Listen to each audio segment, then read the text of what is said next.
ರಘು ಅಣ್ಣ ಅಂತ ಹೇಳಿದ್ರಿ, ರಘು ಅಣ್ಣ ಆಕ್ಚುಲಿ ಅನ್ಫಾಲೋ ಮಾಡಿದ್ದಾರೆ ಇನ್ಸ್ಟಾಗ್ರಾಮ್ ನಿಮ್ಮನ್ನ. ಸೊ ಅದೇ ಸ್ವಲ್ಪ ದೊಡ್ಡ ಸುದ್ದಿ ಆಗಿದೆ ಈಗ ಹೊರಗಡೆ.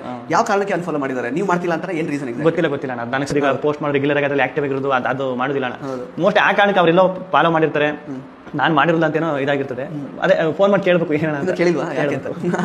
ರಘು ಅವರಿಗೆ ಸಿಕ್ಕಾಪಟ್ಟೆ ಜನ ಅವ್ರೇನೋ ಅವಕಾಶವಾದಿ ಎಲ್ಲ ಬಳಸ್ಕೊಂಡ್ರು. ಮೊದಲಿಂದನೂ ಸ್ವಲ್ಪ ಒಂಚೂರು ಇಷ್ಟ ಆಗ್ತಿರ್ಲಿಲ್ಲ ಆ ಥರದೆಲ್ಲ ಇತ್ತಲ್ಲ.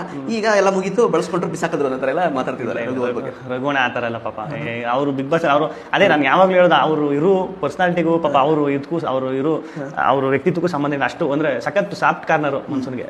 ಒಂದು ಮಗು ಥರ ನಾವು ಹೆಂಗೆ ಆಡಿಸ್ತೀವಿ ಹಂಗೆ ಅವರು. ನೀವು ಕೋಪ ಮಾಡಿಸ್ಬೋದು, ನೀವು ಕೋಪ ತರ್ಬೋದಾ, ಇಮಿಡಿಯೇಟ್ ಕೋಪ ಮಾಡೋ ಥರ ಮಾಡ್ಬಿಡ್ಬೋದು, ಸಮಾಧಾನ ಮಾಡ್ಬೋದು, ಇಮಿಡಿಯೇಟ್ ಸಮಾಧಾನ ಐತಾರೆ ಹಂಗೆ ಆ ವ್ಯಕ್ತಿ. ಅವರು ಆ ಥರ ಸಮಯವಾದಿ, ಆ ಥರ ಏನಿಲ್ಲ, ಒಳ್ಳೆ ವ್ಯಕ್ತಿ. ಸೊ ಸ್ನೇಹದಲ್ಲಿ ಬಿರುಕೇನಿಲ್ಲ.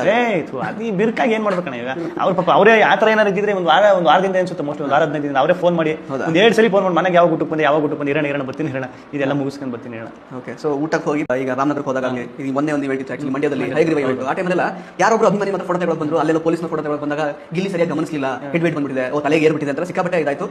ಯಾಕಂದ್ರೆ ಹಂಗೆ ಆಗಿರ್ಲಿಕ್ಕಿಲ್ಲ ಅಂತ ಅಭಿಮಾನಿಗಳಿಗೆ ಗೊತ್ತು, ಬಟ್ ಸ್ಟಿಲ್ ಅದ್ರ ಬಗ್ಗೆ ಕ್ಲಾರಿಟಿ, ಎಸ್ಪೆಷಲಿ ಮಂಡ್ಯದಲ್ಲಿ ಆಗಿದ್ದು ಅಭಿಮಾನಿ ಯಾರು ಪಾಪ ನೀವು ಏನೋ ನಗಾಡೋದ್ರಂತೆ ನಮ್ಮ ಚಿಕ್ಕಣ್ಣ ಅವ್ರ ಹತ್ರ ಮಾತಾಡ್ಕೊಂಡು ನೋಡಲ್ಲ ಹೆಂಗೆ ಇದು ಮಾಡ್ತಿದ್ದಾರೆ ಅಂತೆಲ್ಲ. ಸೊ ಅದ್ರ ಬಗ್ಗೆ ಕ್ಲಾರಿಟಿ ಕೊಡೋದಾದ್ರೆ ಇಲ್ಲ ಅಣ್ಣ, ಅದು ನಾನು ಅವ್ರು ಅನ್ಕುಸ್ಕೊಂಡು ಇನ್ನೊಂದು ಅದಕ್ಕೆ ನಗಾಡಿದ್ದಾರೆ, ನಗಾನೇ ಆಡಿಲ್ಲ ನಾನು. ಅಣ್ಣವ್ರ ಹತ್ರ ಮಾತಾಡ್ತಿದ್ದಷ್ಟೇ, ಚಿಕ್ಕಣ್ಣ ಹತ್ರ ಅವ್ರ ಹತ್ರ ಮಾತಾಡ್ತಿದ್ದಷ್ಟೇ, ಹಿಂಗೆ ಬಾಯಿ ಮುಚ್ಕೊಂಡು ಏನೋ ಮಾತಾಡ್ತಿದ್ದಷ್ಟೇ. ಅದು ಹಂಗೆ ಸಿಂಕ್ ಆಗ್ಬಿಟ್ಟದೆ ಅಷ್ಟೇ. ಈಗ ತಪ್ಪು ಅಂತಾನೆ ಹೇಳೋಕ್ಕಾಗೋದು. ಈಗ ನೋಡಿ ಪ್ರತ್ಯಕ್ಷವಾಗಿ ಕಂಡು ಪ್ರಮಾಣಿಸಿ ನೋಡ್ಬೇಕು ಅಂತಾರಲ್ವಾ, ಅದು ವಿಡಿಯೋದಲ್ಲಿ ನೋಡ್ಬೇಕಾದ್ರೆ ಸಡನ್ ಆಗಿ ನೋಡಿದಾಗ ಕಾಣಿಸ್ಬೋದು, ಅದು ತಪ್ಪು ಅಂತ ಹೇಳೋಕ್ಕಾಗೋದಿಲ್ಲ. ಬಟ್ ನಾನು ಇಂಟೆನ್ಷನಲ್ಲಿ ಅವ್ರನ್ನ ಅನ್ಕಿಸ್ಬೇಕು ಅಂತ, ಇನ್ನೊಂದು ಮಾಡಬೇಕು ಅಂತ ಅಡ್ವೈಟ್ ಬಂದ್ಬಿಡ್ತು ಅಂತ, ಅದು ತಪ್ಪಣ್ಣ. ಅದು ಹಂಗಲ್ಲ. ಅವರು ಆ ಟೈಮ್ಗೆ ಹೋಗೋದಕ್ಕೂ ನಾನು ಈ ಕಡೆ ತಿರುಗಿ ಮಾತಾಡೋದಕ್ಕೂ ಒಂದಾಗ್ಬಿಡ್ತು. ಆಕ್ಚುಲಿ ನೀವು ನಂಬ್ತಿರೋ ಬಿಡ್ತೀರಾ, ವಿಡಿಯೋ ನೋಡಿದ್ಮೇಲೆ ಗೊತ್ತಾಗಿದೆ, ಅಷ್ಟು ಅಬ್ಸರ್ವ್ ಮಾಡಿಲ್ಲ ನಾನು. ಇಲ್ಲೇನೋ ಮಾತಾಡ್ಬೇಕು, ಇಲ್ಲೇನೋ